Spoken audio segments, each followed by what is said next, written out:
안녕하세요, 가치남입니다. 8월 11일 화요일 국내 증시가 마감이 되었습니다. 오늘도 코스피에 큰 상승이 나왔어요. 그래서 2418포인트로 2400포인트를 넘었죠. 최근에 코스피 지수의 상승 흐름을 본다면 정말 경이롭다, 이런 생각이 들더라고요. 그런데 이와 반대로 코스닥 같은 경우에는 약보합으로 마감이 되어서 860포인트에 마무리되었습니다. 자, 이어서 삼성전자 같은 경우에는 장 초반에 굉장히 흐름이 좋았거든요. 한때는 59,500원까지 올라가면서 다시 6만원을 돌파하는 것이 아닌가, 이런 기대감이 들게 만들었었는데 장 후반으로 갈수록 조금씩 밀렸죠. 그리고 동시호가에 조금 하락하다 보니까 1%도 상승하지 못한 채로 마무리가 되었죠. 자, 근데 반대로 LG화학 같은 경우에는 삼성전자랑 반대의 흐름이 나왔어요. 삼성전자는 장 후반으로 갈수록 주가의 흐름이 좋지 못했는데 LG화학 같은 경우에는 상승 패턴이 나오면서 5% 이상의 큰 상승이 나왔습니다. 자, 그런데 이런 흐름이 LG화학뿐만 아니라 현대차에서도 마찬가지였어요. 어제 큰 폭으로 상승했기 때문에 오늘 내내 조정을 보여주었지만 불과 약 1시간을 남기고 크게 상승을 했죠. 그래서 17만 9천원에 마무리가 되었고, 자, 그리고 LG생활건강, 이 종목도 마찬가지로 8% 이상의 급상승이 나왔어요. 자, 코스피 지수의 큰 상승, 그리고 LG화학, 현대차, LG생활건강, 그리고 다른 코스피 우량주, 이런 종목을 볼 때마다 최근의 장세는 대형주 위주의 장세이지 않나, 이런 생각이 들더라고요. 어제도 현대차의 상승폭이 3년 만에 최대폭이었다, 이런 말도 있었고, LG화학도 마찬가지죠. 삼성 SDI, 모든 종목들이 한번 크게 상승이 나올 때마다 10% 이상씩 상승이 나오고 있어요. 기존의 대형주에서는 보지 못한 움직임이었는데 확실히 최근에는 중소형주보다 대형주에서 좋은 움직임이 나오고 있다고 생각을 하고 있고, 여러분들도 투자를 하실 때 비교적 지금 시점에는 대형주 위주로 매매하는 것이 더 적합하지 않나, 이런 말씀을 드리고 싶습니다. 자, 오늘 코스피의 수급을 한번 살펴보면 외국인과 기관이 소폭으로 들어왔죠. 그리고 눈여겨볼 점이 7월 27일이죠. 이날 이후로 7월 31일 제외한다면 코스피가 상승만 나왔거든요.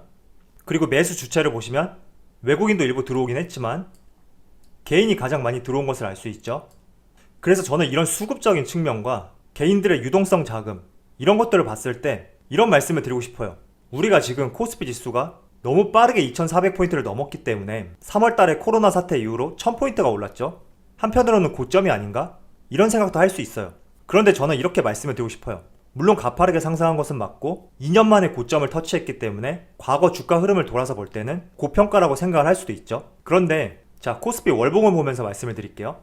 단기간에 이렇게 빠른 상승이 나왔기 때문에 여러분들이 한편으로는 조심해야겠다, 이런 마음을 갖는 것은 굉장히 중요해요. 그렇지만 지금 코스피 지수를 방향을 틀어서 하락시킬 수 있는 요소들은 많지 않단 말이죠. 이런 방향 전환을 할 수 있는 시그널들이 나올 때까지는 우리가 유동성 장세에서 단순히 수익이 났고 지난 구간을 돌아봤을 때 비교적 고점이기 때문에 매도한다, 이러한 전략은 조금 아쉬운 전략이라고 생각을 하고 있습니다. 저번에도 말씀을 드렸던 것 같아요. 단순히 과거 지수를 기준으로 지금 전고점 근처까지 왔기 때문에 고점이다, 이렇게 판단하는 것보다 코스피가 방향을 틀 수 있는 이러한 요소들이 뭐가 있을까 생각을 해보시고, 그러한 요소들, 시그널이라고 하죠. 이러한 시그널들이 보일 때 그때 매도해도 늦지 않다고 저는 생각하고 있습니다. 그래서 코스피가 지금 상승을 하고 있지만 이 방향을 틀 수 있는 이런 시그널들, 예를 들어서 대표적으로 금리 인상이 있겠죠. 그렇지만 지금 현재 상황으로서는 미국도 마찬가지고 국내에서도 금리 인상에 대한 논의조차 나오고 있지 않아요. 이러한 점들을 토대로 여러분들이 이제 고점이다, 나와야겠다, 이런 판단을 하시고 매도를 해도 늦지 않다고 저는 생각하고 있고, 단순히 지난 과거와 견주어 봤을 때 전고점 라인이기 때문에 종목을 매도해야겠다, 이렇게 생각하는 것은 지금처럼 유동성이 풍부한 장세에서 조금 아쉬운 매매다, 그렇게 생각이 들고 있습니다. 지난 4월부터 6월까지 외국인이 크게 빠져나갔지만 7월달에는 조금 들어오고 있단 말이죠. 그런데 지난 과거에 나갔던 금액과 비교했을 때는 턱없이 모자라요. 결국에는 개인들의 유동성 자금이 주식시장으로 강하게 몰려 들어왔고, 그로 인해서 매일매일 상승다운 상승이 나오고 있다고 생각을 하고 있습니다. 잘 생각해보세요. 지금 제로금리 시대죠. 그리고 최근에는 부동산 정책도 틀어막고 있단 말이죠. 그렇다면 부동산에 갈 자금들이 주식시장으로 올 수도 있어요. 이런 부분을 고려했을 때 유동성 장세의 힘을 누려야 되지 않을까, 이렇게 말씀을 드리고 싶습니다. 그리고 개인뿐만 아니라 본격적으로 외국인이 다시 매수세로 들어오게 된다면 우리가 보지 못했던 지수까지도 올라갈 수 있다고 저는 생각을 하고 있거든요. 그래서 다시 정리해서 말씀을 드리면 지난 과거와 견주어 봤을 때 비교적 고점 구간이라고 판단해서 매도하는 전략은 조금 아쉬운 전략이라고 저는 생각하고 있어요. 그래서 지난 과거를 통해서 매도 포지션을 잡을 것이 아니라 지금과 같은 상승장이 꺾일 만한 요소가 뭐가 있을까 잘 생각해 보시고, 그 요소가 우리의 눈앞으로 다가올 때 이러한 시점이 다가왔을 때 매도해도 늦지 않다고 저는 생각하고 있습니다. 자, 이어서 삼성전자의 수급을 한번 살펴볼게요. 삼성전자 같은 경우에 조금 아쉬운 흐름이 나오긴 했지만 그래도 기관과 외국인의 순매수 물량이 나왔죠. 저는 사실 오늘 삼성전자의 상승이 5G와 연관이 있다고 생각을 하고 있거든요. 이 부분에 있어서 뒤에서 말씀을 드리도록 할게요. 자, 그리고 현대차는 연일 기관의 매수세가 들어왔었지만 어제와 오늘 기관의 매도 물량이 나왔고 외국인도 마찬가지죠. 반면에 개인들의 물량이 들어왔어요. 저는 여러분들이 현대차를 들고 계시다면 어제와 오늘 이 흐름을 보고 좋지 못한 흐름이다 이렇게 생각하는 것은 너무 섣부른 판단이라고 생각을 하고 있거든요. 아무리 좋은 종목이라도 외국인과 기관이 10일, 20일 연속적으로 매수를 할 수 없어요. 지속적으로 매수하기도 하고 일부 매도하기도 하고 이런 과정을 반복하면서 주간, 월간 단위로 봤을 때 물량을 매집해 나가는 이런 흐름을 가져가기 때문에 하루 이틀 가지고 판단하는 것은 조금 이를 수 있다 이렇게 말씀을 드리도록 하겠습니다. 자, LG화학 같은 경우에는 어제 외국인의 큰 매도 물량이 나왔었는데 오늘은 다시 외국인의 순매수 물량이 들어왔죠. 그래서 이런 흐름을 한번 살펴보시고 현대차를 매수하신 분들이라면 어제와 오늘 비교적 큰 상승이 나왔지만 개인들이 매수를 해서 조금 불안해 하시는 분들이 계시는 것 같더라고요. 그런데 하루 이틀 가지고 우리가 흐름을 예단하기에는 너무 섣부르다고 생각을 하고 있기 때문에 산업의 방향성 이런 것들에 초점을 맞춰서 매매 전략을 세우는 것을 권장해 드리도록 하겠습니다. 자, 지난 주말에 제가 미국에서 주파수 경매를 시작했다 이런 말씀을 드렸죠. 이 기사가 나온 날짜가 7월 24일인데 2주가 좀 더 지난 시점이거든요. 자, 그런데 미국에서 주파수 경매가 7월 24일날 시작을 하고 약 2, 3주 뒤에 결과가 나와요. 그렇다는 말은 미국에서 어떤 기업이 낙찰을 받는지 이 부분이 이번 주에 나올 가능성이 굉장히 높다는 거죠. 그렇다 보니 오늘 삼성전자에 좋은 흐름이 나왔었고 물론 장 막판으로 갈수록 흘러내리긴 했지만 오전까지는 좋은 흐름이 보였죠. 그리고 삼성전자뿐만 아니라 5G 장비주 이런 종목들에서도 굉장히 좋은 흐름이 나왔었거든요. 물론 이런 종목들도 삼성전자와 마찬가지로 오후장 되면서 조금씩 흘러내렸어요. 하지만 이번 주에 어떤 기업이 선정이 되었는지 결과가 나올 가능성이 굉장히 높기 때문에 삼성전자를 비롯한 5G 관련주, 특히 장비 소재 관련주죠.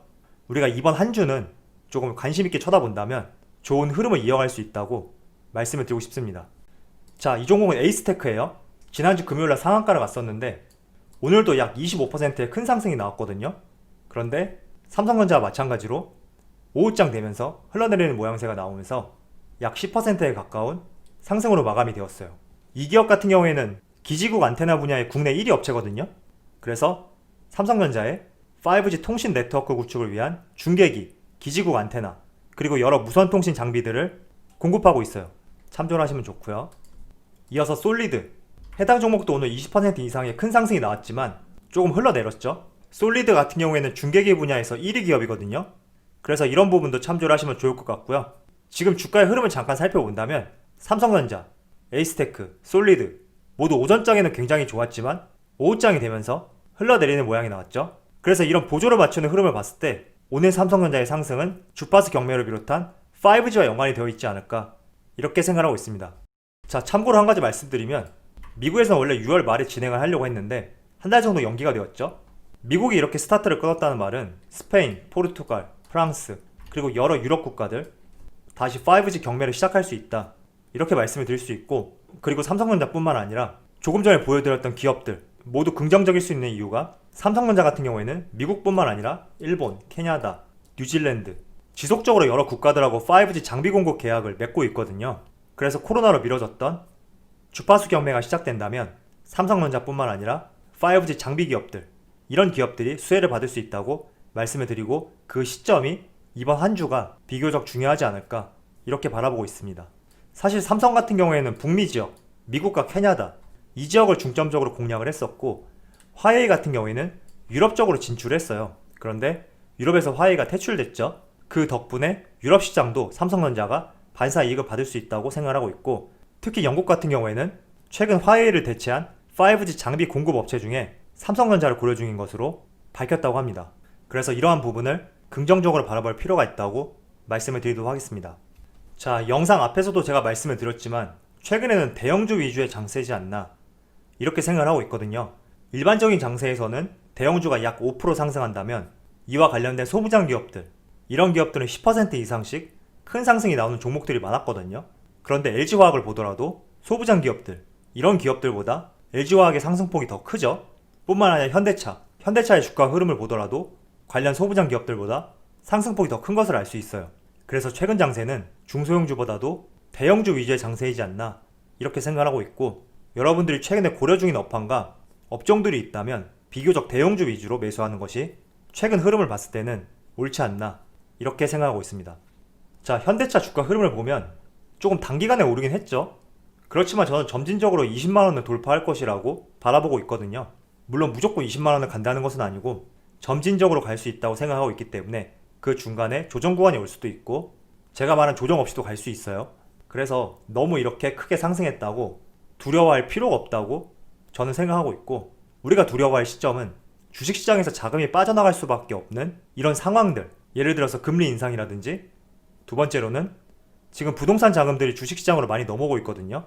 다시 주식 자금들이 부동산으로 넘어갈 때 이런 신호들, 이런 시점이 오지 않는 한 단순히 올랐다고 팔고 이러한 전략은 조금 아쉬운 전략이라고 저는 생각하고 있습니다. 자, 그럼 오늘 영상 여기서 마치도록 하고요. 항상 여러분들의 성공 투자를 기원하도록 하겠습니다. 감사합니다.